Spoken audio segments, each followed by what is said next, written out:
दोस्तों, बॉलीवुड बना रहा है 400 करोड़ मूवी, 500 करोड़, इवन अभी एटलीस्ट 600 करोड़ मूवी। इतना सुनने के बाद लोग एक्साइटेड हो जाते हैं और उस मूवी का बेसब्री से इंतजार करते हैं। उसके वीएफएक्स ऐसे होंगे वैसे। बाहुबली 1-2 को बनाने में लग गए थे भाई 500 करोड़ रुपए। लेकिन गाइज अगर मैं आपको बोलूं कुछ ऐसा होने वाला है, मतलब कुछ ऐसा जो हॉलीवुड की बड़ी बड़ी मूवी लाइक सुपरमैन के बजट को क्रॉस कर दे या फिर जुरासिक वर्ल्ड के बजट को क्रॉस कर दे, तो क्या आप लोग मानेंगे? वो भी इंडिया की तरफ से। यहाँ पे नमित मल्होत्रा वही करते हुए दिखाई दे रहे हैं।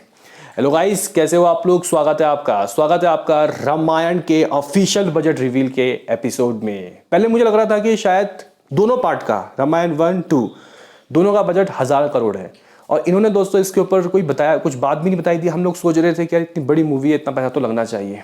लेकिन भाई यहाँ पे नमित मल्होत्रा ने एक इंटरव्यू के दौरान भाई ये खुलासा कर दिया कि हम रामायण 1 और 2 को कोई 400, 500, 1000, 2000 करोड़ नहीं बल्कि 4000 करोड़ रुपए में बनाने वाले हैं। कैसा लगा भाई झटका?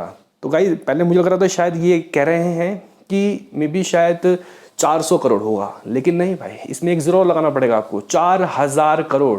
गाइस ये कोई आम बजट नहीं है भाई। बॉलीवुड या फिर इंडियन इंडस्ट्री के लिए ये एक बहुत हैवी बजट है, क्योंकि ऐसा देखा जाता है कि हमारी इंडियन, अगर हम लोग इंडियन बॉक्स ऑफिस का दोस्तों मतलब यहाँ पे देखें कैपेसिटी कितने कलेक्शन हो सकते हैं, तो वो हमें बाहुबली 2 में दिखाई दिया था और पुष्पा 2 में। इन मूवी ने इंडिया ग्रॉस में लगभग 1314 करोड़ की कमाई की थी। अब एक पार्ट का बजट रामायण 1 जो अभी 26 में आएगी दिवाली में, उसका बजट 2000 करोड़ है। फिर दूसरे वाले पार्ट का भी बजट 2000 करोड़ है। तो भाई यहाँ पे जब कैपेसिटी ही नहीं है, यानी कि मूवी को बहुत अच्छा होना होगा, तब जाके 1300-1400 करोड़ कमाएगी। तो भाई इतने पैसे कहाँ से आएंगे? तो गाइस यहाँ पे कहीं ना कहीं उनके इस खुलासे से जो जनता है खुश भी है बहुत ज़्यादा कि हमें कुछ नेवर सीन बिफोर टाइप का देखने को मिलेगा, क्योंकि वीएफएक्स खुद इनके कंपनी की है, यानी कि नमित मल्होत्रा की। और कहीं ना कहीं दोस्तों हम लोगों ने हॉलीवुड की मूवीज़ देखी है जिनका जो स्टार्टिंग बजट है वही होता है 2000 करोड़। अभी रिसेंटली में ही आप लोगों ने देखा होगा कि जुरासिक वर्ल्ड, इसको 160 मिलियन यूएस डॉलर यानी कि लगभग 1400-1500 करोड़ में बनाया गया था।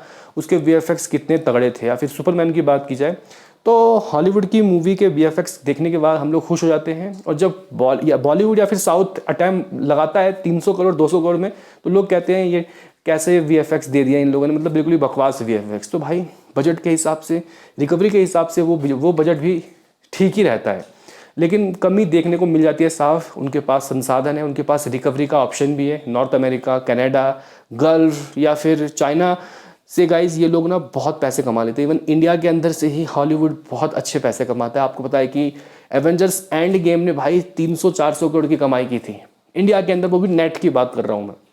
तो मतलब समझ रहे हो गाइज, ये लोग बहुत ज़्यादा फायदे में रहते हैं हमेशा से ही, और हम लोग अब यहाँ पे इनकी बराबरी करते हुए दिखाई देंगे। रामायण मूवी का जो बजट है वो 4000 करोड़ है। यानी कि एक बात तो तय है कि वीएफएक्स में कोई खिल्ली नहीं उड़ाएगा, जैसे कि आदि पुरुष में उड़ाया गया था। और वीएफएक्स अव्वल दर्जे के देखने को मिलेंगे, बहुत ही आउटस्टैंडिंग, नेवर सीन बिफोर। और यहाँ पे नमित मल्होत्रा जो कि इस मूवी का कर्ता धर्ता है, उन दोस्तों इसके ऊपर मुहर लगा दी है। अब देखना यह है कि इस मूवी की रिकवरी क्या हो पाएगी। पहले पार्ट का बजट 2000 करोड़ है, यानी कि हिट होने के लिए कम से कम इतना तो भाई चाहिए, इतना तो कम से कम चाहिए। उसके बाद सैटेलाइट राइट्स, म्यूजिक राइट्स या फिर ओटीटी राइट्स से वो चीज़ें रिकवरी होंगी, लेकिन पहले बॉक्स ऑफिस कलेक्शन से रिकवरी होती है, तब मूवी को वर्डिक्ट मिलता है। तो गाइज यहाँ पे अब ये कैसे क्या होगा, क्योंकि यहाँ पे अब साउथ और नॉर्थ नहीं रहा, ठीक है गाइज। अब ये मूवी साउथ में भी चलेगी, नॉर्थ में भी चलेगी, क्योंकि साउथ से साई पल्लवी और रॉकिंग स्टार यश हो गए, नॉर्थ से रणबीर कपूर, सन्नी देओल हो गए, ठीक है। हॉलीवुड की बात करते हैं, वीएफएक्स से सजी मूवी है, तो विदेश के लोग भी देखेंगे कि भाई आखिर रामायण क्या चीज़ है, वीएफएक्स कैसे हैं, क्योंकि इन लोगों को मतलब हाईली वीएफएक्स देखने की दोस्तों आदत हो चुकी है।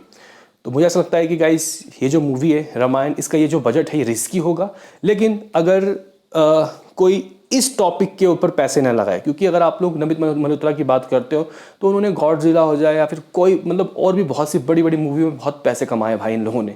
इंडिया के हैं, बाहर मतलब हॉलीवुड में दोस्तों इनका डंका चलता है।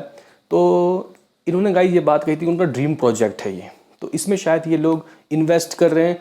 अब श्रद्धा से कर रहे हैं, रिकवरी सोच के कर रहे हैं या नहीं कर रहे हैं उसका तो पता नहीं, लेकिन एक इंसान का फ़ायदा हो जाएगा, वो भी ऑडियंस का, यानी कि ऑडियंस दोस्तों एक ज़बरदस्त तरीके का एक्सपीरियंस लेगी। अभी रिसेंटली में ही जो ग्लिम्स आप लोगों ने देखा था, उसको अगर आप लोग आईमैक्स में थिएटर में देखते ना, तो पता चलता है कि आखिर इन लोगों ने दोस्तों क्या बनाया है। ये तो शुरुआत है, अभी तो टीजर ट्रेलर सब बाकी है। तो देखते हैं कि दोस्तों ये 4,000 करोड़ का फैसला इनका सही रहेगा या नहीं। और अगर मूवी का स्टोरी लाइन भी अच्छा रहा तो ये मूवी 4,000 करोड़ तो छोड़ दीजिए, मतलब गाइस पहले पार्ट में ही 2,000 का 4,000 करोड़ कर देगी, अगर विदेश की ऑडियंस ने साथ दे दिया। क्योंकि इंडिया के अंदर तो इतना है कि हाँ भाई ये लोग 1,500 2,000 करोड़ दे सकते हैं। तो देखते हैं क्या होता है। और बाकी मुझे ऐसा लगता है कि बड़ा प्रोजेक्ट है, रिस्की प्रोजेक्ट है, बहुत समय से काम चल रहा है। तो यहाँ पे इंसान जब तक रिस्क नहीं लेगा तब तक गाइस कुछ हट के नहीं होगा। क्योंकि अगर आप लोग देखो तो इंडियन इंडस्ट्री एक ही लाइन में चल रही थी, एस राजामौली आए, उन्होंने बाहुबली दिया, फिर जाके दोस्तों चीज़ें बदली और एक पैन इंडिया नाम की शुरुआत हुई, जिससे गाइस कह सकते हैं कि मूवियाँ पूरे देश भर में रिलीज़ होने लगी। फिर उसके बाद तो भाई राजामौली क्या, फिर तो भाई प्रशांत नील भी आए KGF लेके, उसके बाद कंतारा हो जाए। तो ये चीज़ें रही हैं। बताओ दोस्तों आपका क्या कहना है, क्या नितेश तिवारी की ये मूवी इतने हैवी बजट को दोस्तों क्रॉस कर पाएगी? बताओ, मिलते हैं किसी नेक्स्ट वीडियो में, अभी के लिए इतना ही।